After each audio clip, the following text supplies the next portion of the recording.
Hey everyone, welcome to part 2 of my review on the Scale Trains Tier 4 GEVOs. In this part of the review I'm just going to go through the details that are included and I'll show you close-up views of these details. So let's get on with the review.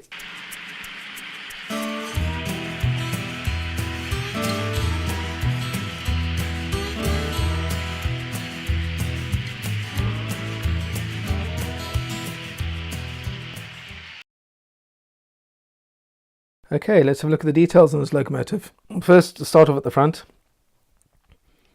So as this is a BNSF locomotive, it's got details specific to that prototype. The first one to look at is the headlight. So it's a nose-mounted headlight and very nice detail on that. I know the Norfolk Southern locomotive has the cab-mounted headlight. It's nice to see the details specific to each prototype, which is something that the other manufacturers don't do. They sort of have a generic detail, but Scale Trains has it specific to each prototype. So you can also see we have the ditch lights at the front. So we've got the walkway mounted ditch lights. We've also got the coupler cut levers looking very detailed, which is a good feature to see. We also have MU hoses and the brake hose. You can see they're all nicely detailed and separate as well. Now the coupler is what they call a semi-scale coupler, so it's not quite scale, but it's close enough. And it looks very nice. It's molded in brown. One issue with these couplers, which is something that's been noted in other reviews, is they have quite a lot of trouble connecting them to microtrains couplers. You need to use quite a bit of force to connect them. Now I'm not sure what the problem is with that. I don't know if it's with the design. There definitely is an issue. I mean, I've had quite a bit of trouble trying to get them to couple to my microtrains couplers. I might end up actually replacing these with the microtrains, but I'll see how I get on. One thing they do have, which I'll show you on the rear on the locomotive, is the first in N scale. Well, first I've seen it in scale. You've actually got a proper spring on the coupler, much like the KDs and HO scale. One issue with this is they do pop out. Now this spring is somewhere on my workshop floor. I've got no idea where. I've just got to try and find it somewhere, try to put it back on again. So that's a little bit of an issue, but I had the same issues with my KDs and my HO scale. But yeah, it's one thing to look out for. Be careful of that.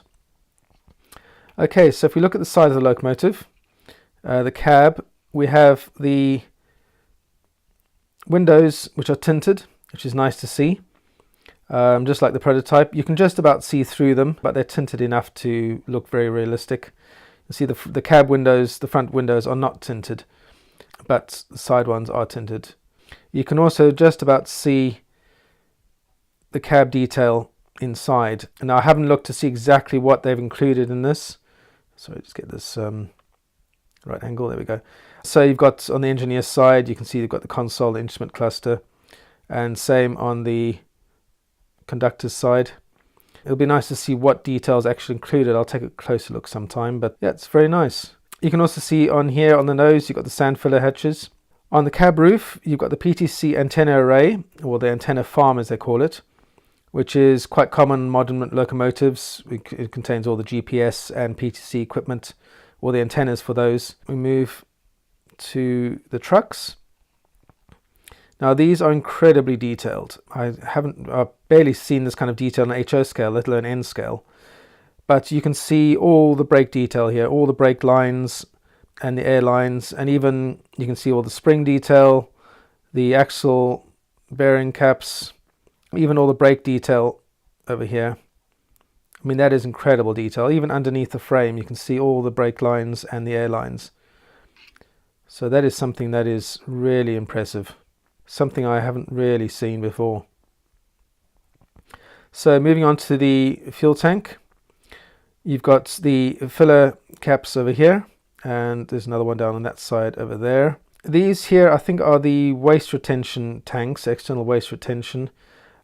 I could be incorrect on that, but I'm just, from what I can understand, I think these are the external waste retention tanks. And then the main fuel tank below that. I'll show you the other side. So this side, you can see again, it's got the filler caps there and they're all in red. And you've also got the sight glass here, so for visual inspection of the fuel level, which is nicely detailed. And again, highly detailed trucks. So that is really impressive on that. I mean, it's amazing how they've done this in N scale. Okay, at the rear here, you can see there is the brake wheel. You've also got all the radiator grilles. Now these aren't see-through, they don't appear to be see-through, unlike some models I've seen, but they do seem to have them in the right locations. They are nicely detailed. Okay, so at the top, again, you've got the radiator grilles. Again, not see-through, which would be nice to have them see-through, but I'm not complaining, but I have seen them on other locomotives. It does look nice to see through them, but not a big problem really. Now you can see here, this is a great spotting feature on these locomotives. Quite an unusual offset exhaust stack. Now most of the ones I've seen have been centrally located, but on these tier 4s they seem to be offset. You can see they're a lot smaller than a general exhaust stack on some of the locomotives, especially the earlier GEVOs.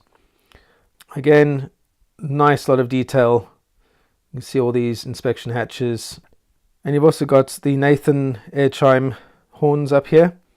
So these are the K5HLR2 horns. It's a 5 chime horn, nicely detailed, and it's got a lot of detail on it. Rather than just being a basic molding, it's actually a highly detailed molding. Again, detail on the top of the locomotive.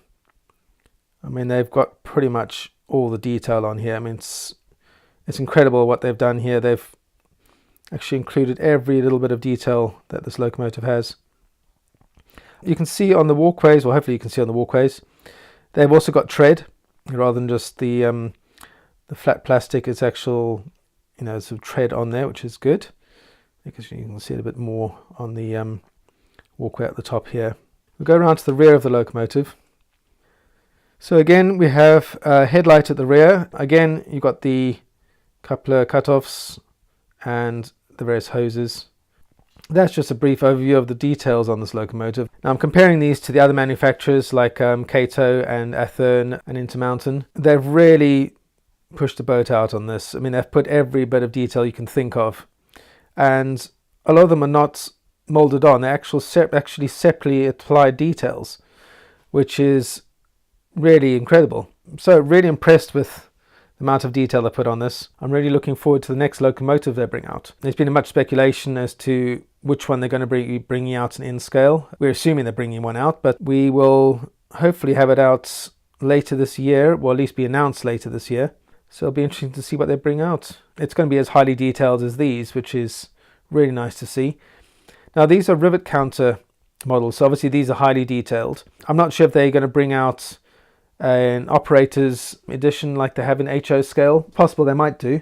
It's nice to see their first one is a rivet counter, which is really spoiling us. So really impressed. Well, I hope that gave you a good idea of what the details are like on these locomotives. As you can see, even though Kato and Athearn have done a great job on the details of their locomotives, Scale Trains have just gone one step further and have included incredible detail. Usually this kind of detail is only what you see on HO models. To see these on N-scale models is just really great.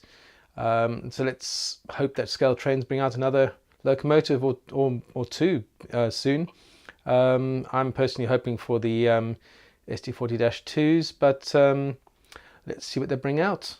Anyway, so I hope you enjoyed that. I'm actually going to do a part 3 of this review. Just comparing the pulling power of the Kato versus the Scale Train GEVOs. Some people have asked how they compare. Keep an eye out for part 3 of that review. It'll probably be in about a week's time, and we'll see which one comes out tops. So if you're not already a subscriber, please click on the subscribe button down below and click on that little bell icon, and you'll get notified of all new videos I put up. So looking forward to seeing you all very soon, and keep on modelling.